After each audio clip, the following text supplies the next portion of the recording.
everyone! Today we're going to paint a cozy and cute Christmas design together. These two slides show everything we will need for creating the design. You will need a small piece of a denim fabric, or you can paint directly on a t-shirt or a jacket. We'll also need fabric paint from Pebeo brand, and make sure it's opaque so this paint will be more thick. Start by applying the first layer and make sure to spread it evenly. And when first layer is done, we need to let it dry for a couple minutes. Once the first layer is dry, we can start transferring our design. We want clean, smooth lines, so we'll use the tracing method.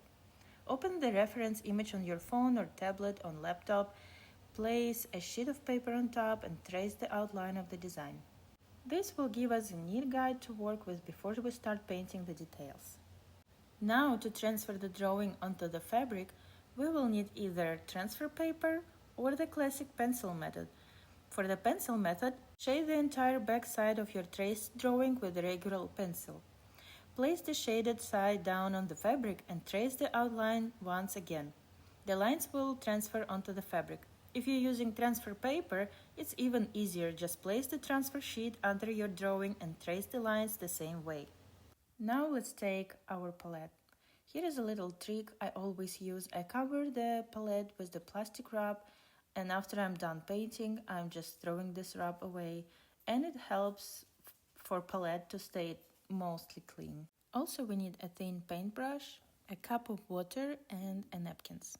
Today we will need only 3 basic colors. It's blue, red, and yellow, and also white and black. This way we're not spending a lot of money on buying a lot of different colors. We will just learn how to use basic colors, mix them together to create a big variety of colors what we can use for our paintings. So let's start with the bunny's coat. Mix a little bit of red and black together to get a deeper shade. Let's take a small amount of paints on our brush and start applying this in the shade areas. I want to start from the hood because I want to get a feeling how paint's laying on the fabric on a small area. This way we're filling almost the whole hood with this shade color. Now let's mix the next shade. It will be a bit lighter to create a smooth color transition. Mix them side by side so you can see how they work together. You don't need to stick to exact colors or shade that I do. Feel free to get creative. The most important thing is to make sure the colors and tones work together well. We are working in small sections so the paint doesn't dry too quickly. While it's still wet, we can create smooth shadows by blending the edges of the colors together. Now mix white and red colors to work on the highlighted areas. Then clean the brush. Mix blue, black and red colors to create darkest shade for our painting. And let's work on the deepest shadow areas. It's helpful to have a reference in front of you to give guide where the shadows should go. I always open the reference image on my tablet and use it as a guide because painting from memory can be tricky. Don't be afraid to make imperfect strokes. We can always adjust and refine them as we go. Now again mix red with a little bit black and fill the shadow areas. Feel free to apply brush strokes, use your fingers to blend the colors together. We are leaving some areas unpainted to create lighter shades on that place. Take some red and add in the different areas to make the color pop and alive. Don't forget to use your finger or a brush to blend them together so they will look more natural and smooth. The fabric paints don't like water, so don't use water to mix the colors together. Now we're mixing white and red and adding this to the highlight zones. We don't want to overdo this, so just in the different areas a little bit. We're using this to kind of separate Bunny's arm from his body. Don't forget about another side of the robe. The same way we're adding some color and deep shadows. Now working on the second sleeve, the same method, shades, red, a little bit of highlight, and then we will come back to the sleeve when it will be dry a little bit more. Next step is to blend yellow, white and black together. Black just on the tip of the brush.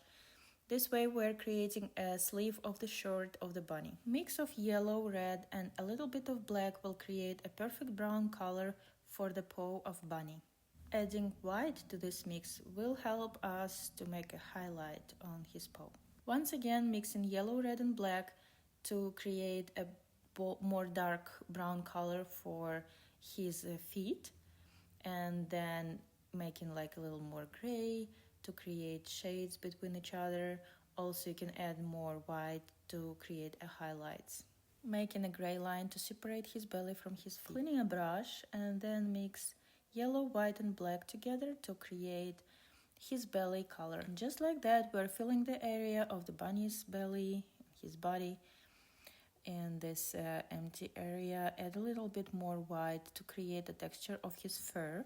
Then on the edge of his body and robe, we can make like a tiny brush strokes to also give a texture of his fur and make it a little more real. Blend the dark gray outline with his fur color to make it more realistic, and here we are. We can add a little bit of more highlights on his pose. And also, if you want, you can add a little bit of shadow under him to make him more realistic and cute. And here we are halfway done. Time to work on his other paw. So we're adding a brown color which contains yellow, white and black on the darker side of his paw, and more light colors on his like fingers. To draw a star, we need to mix together yellow, red, and make like an orange color, which will be a basic color for the star, and then we will add some more details to it.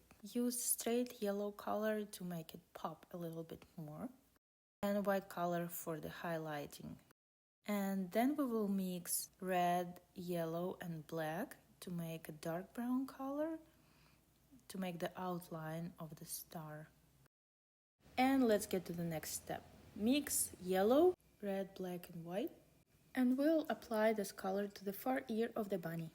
Then mix yellow, white and red and add this in the middle of the ear, so we will create like a smooth transition of the color to the more lighter shade. And it's very good if you mix the colors and leave them on the palette, so you can come back to these colors later and use them still. So here is our highlight. It was the further ear, and now we will make another one. And just like that, we're filling the empty spot. And now we want to create the inside of the ears. So we're using red and white to create a pink color to fill the spot inside the ear.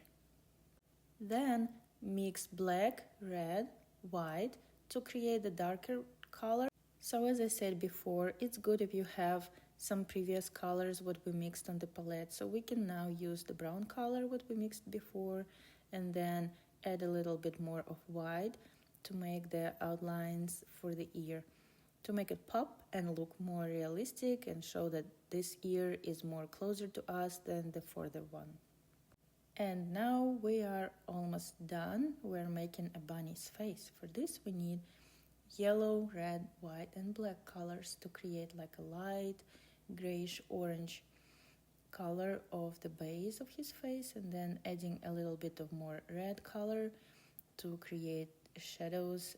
By adding more black, yellow and red, we're creating the darker brown shade, which can we apply on the darkest area to just kind of separate his cheeks and his eye, because details are important, and then we will add highlights and it will look realistic and cute.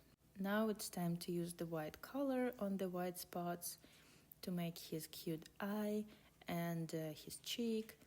So what I like to do is take white color and still mix it on the palette, so make the brush a little bit dry to create the effect of the fur. Add black and a little bit of white to create a dark brown. Use this to define the nose and create the base color for the eyes. Leave a light area in the corner for a volume. Add black to define the edge of the eye. And then, to add the highlight, I clean my brush, pinch it slightly with my fingers to make it even thinner, and then apply the white color. And it's done. Now once the rope is dry, we check it first, and then mix white and red colors to make highlights even more bright. With even more color, I add a little bit of highlights in the different places, and the rope is done. To create a Christmas tree color, which is green, we can use blue and yellow colors, but also to make the color more deep, we can add a little bit of red and black. We can apply this in chaotic moves because nothing is perfect and symmetrical if we're talking about Christmas trees. I like how it looks. You can make it more perfect and clean if you like. And we're adding yellow and white to create highlights on the Christmas tree too, which will make it look more alive. You can add this here and there just to make it look a little more realistic and cute. You can put a little dots everywhere also to create like a color play on the Christmas tree. Also, you can add ornaments just by using red color and white color for creating a highlight. We can create with the white color a little bit of ornament using the tiny brush on the robe of the bunny, which I think it will make it even more cute. How do you like this? I'd like to make the background more white to make my drawing pop a little bit more, because I think this background looks not as bright as I expected this to be, of course, because it was just the first layer. So you can do the same thing. And what I like about drawing on a separate denim piece, that you can attach this to the t-shirt or to a jacket. You can change clothes in which you attach this drawing. You can use this in different ways. And drawing is done. I really hope you like this video and follow for more tutorials. I will really appreciate your like under this video and see you soon.